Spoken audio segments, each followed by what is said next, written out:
Hello, everyone, and welcome to the channel. This is Books, Travels, Histories, and Tells, and I'm CW of the library. Yet again, I love it here. And to answer a question I got earlier, yes, my library has got a library in it, if you know what I mean. It's September 15th, 2024, and it's a beautiful Sunday morning. Last week in my comments, I got a kind of a request from a subscriber about the NFA. National Firearms Act of 1934. Good times. And they wanted to know why it was unconstitutional. Is it? Well, let's go over the history. Let's go over the history of this piece of legislation. We have to go back to 1789. It's always a good time. We start at the beginning. That's when this short little Virginian guy named James Madison had a briefcase, trunk full of information about, you know, putting nations together, confederations, countries, what worked, what didn't work, weaknesses and strengths of both. And he put together this great little thing called the U.S. Constitution.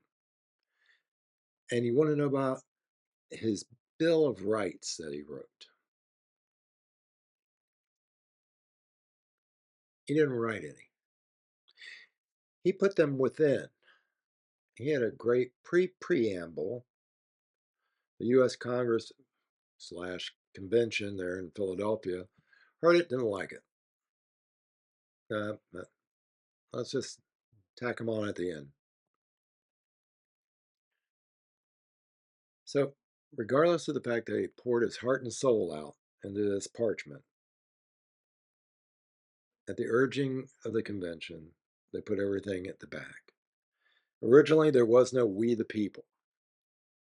Madison wrote a preamble of the words similar to this: Constitution, a declaration that all power is originally vested in and consequently derived from, comma, the people, that the government was used for the benefit of the people, and the people have the right to enjoy freedom and life, and the people have the right to acquire, use property, and chase happiness and safety. And the people, most of all, had the right to change their government.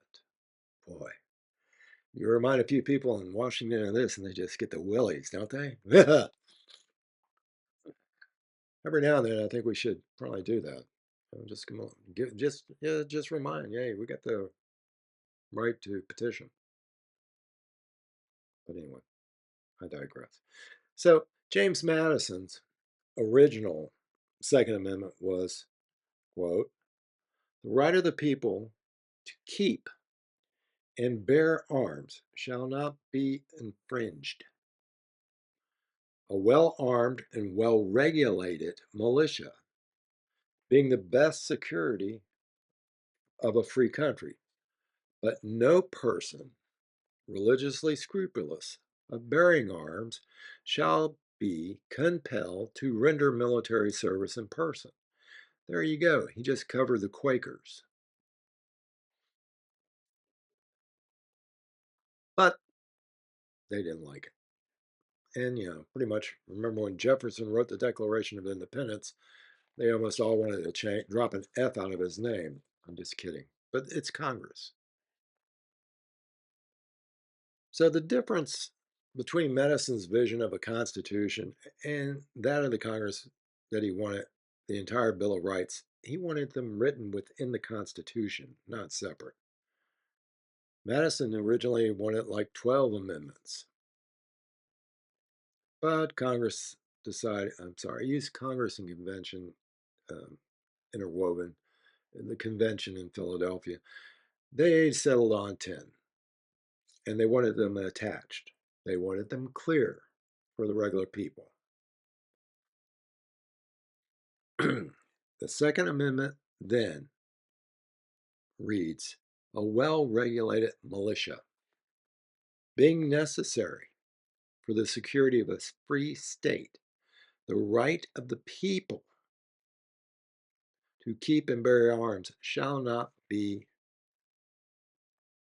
infringed.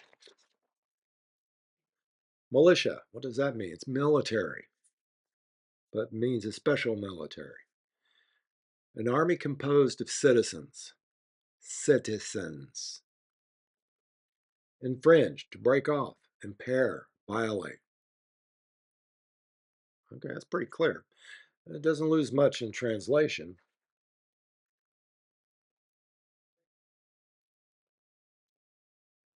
Well, we go through that time. That stands, that rocks, that rolls. We go through a civil war, everything else. You add some other amendments.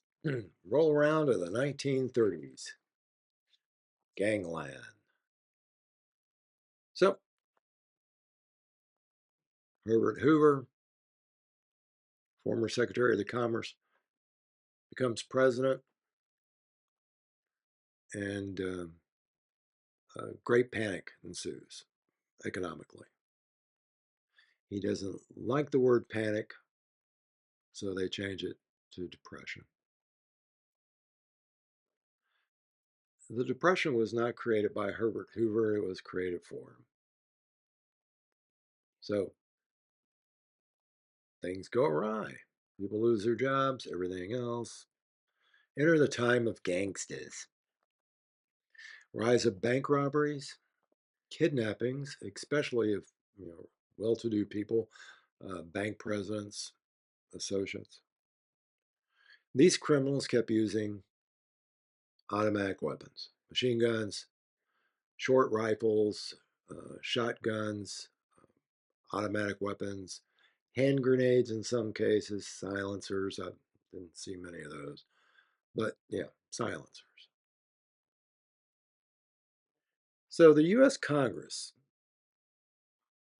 enacted the National Firearms Act of 1934, especially after the St. Valentine's Day massacre occurred using probably machine guns.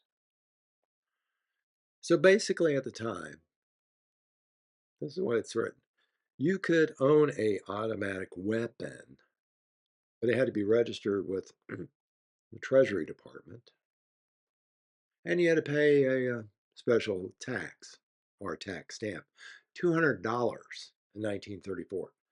Do you know what $200 was worth in 1934? Never mind the fact that you're in a Great Depression. It's about 4,700 bucks. So who are you punishing here? First of all, where do you think these criminals got their weapons? Yeah, down at the old Sears and Roebuck? No, they got them at state and national armories or National Guard armories controlled by the government, either the state or the federal. Good job, boys. Good job. So they just waltzed in, got their weapons.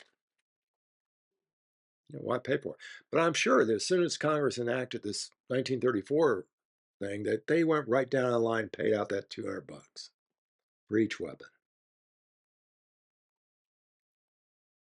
So you got to remember, this is the Treasury Department. The Congress wrote this to protect people and property, supposedly. They're lawyers. You can't blame them. They do the best they can. They think they're helping.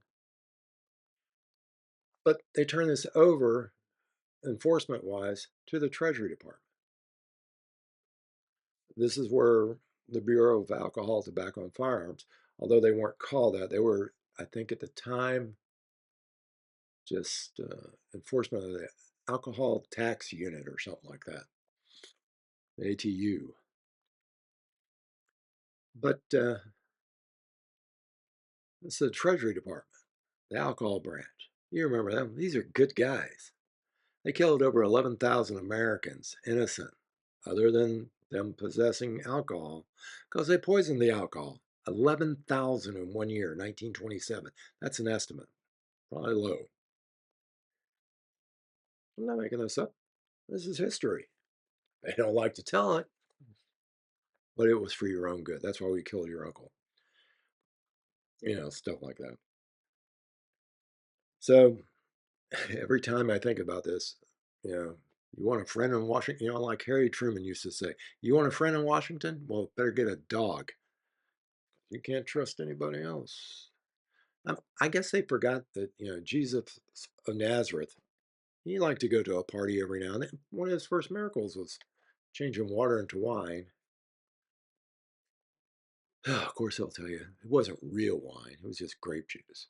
No, it wasn't. Christ, I know, had a good recipe. Okay, so like I said, the criminals, they never paid for the weapons anyway, unless they paid another criminal for the weapons, who generally stole the weapons, either from an armory or probably got them smuggled in through Canada. And they didn't pay taxes, especially in stolen arms.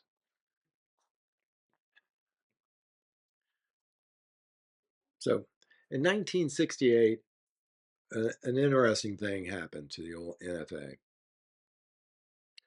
The Treasury Department, the one you registered your special firearms through, they shared this information with states and state governments.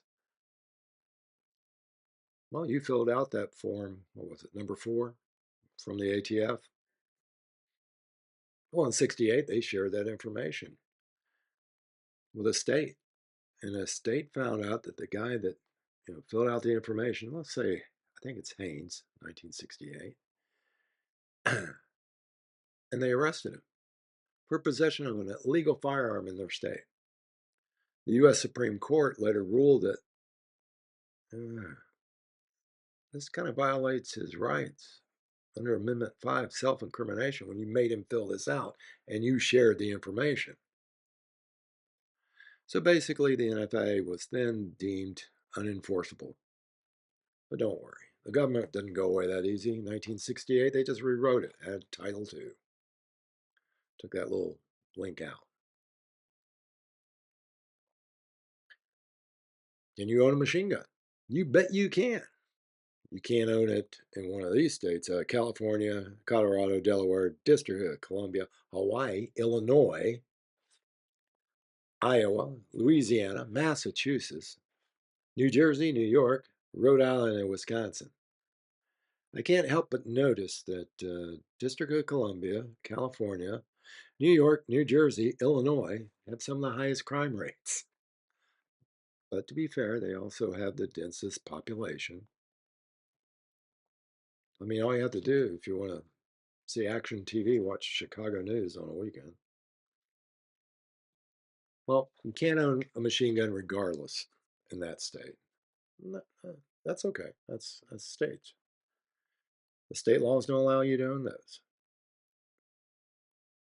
But if you live in other states, like Florida, you can own one. You just got to pay your $200 sales tax stamp. And that's something else. Since 1934, it hasn't gone up from $200. So I guess you could be happy about that. That tax has stayed the same because that's the only way they can use this. And regardless of what any U.S. president now or prior or future says, well, I don't know about future, we'll see what happens. You can own a cannon, provided that you pay your $200 stamp on it. Oh, come on, give him a break. He graduated at the top of his class. Yeah, right. Enough said. So the NFA of 1934 is not enforceable. Title II is. The law again, 1986, I think, was changed again. So I hope that answered your inquiry. As usual, if you enjoy this type of comment, because usually this involves a lot of history, and I enjoyed this one. It was kind of fun. I want you to leave a comment. I like for you to subscribe if you like the content. If this is the first time you're seeing this, if you want to see some more, you gotta subscribe. It's a rule somewhere. Um, So those who have subscribed, I really do appreciate it. Those who have left a comment, thanks so very much. It helps me. If you like it, this give it a like. If you don't like it, give it a don't like, but you got to leave a comment. Okay. Well, that's history. That's all in the past. I'll see you tomorrow when we talk about today.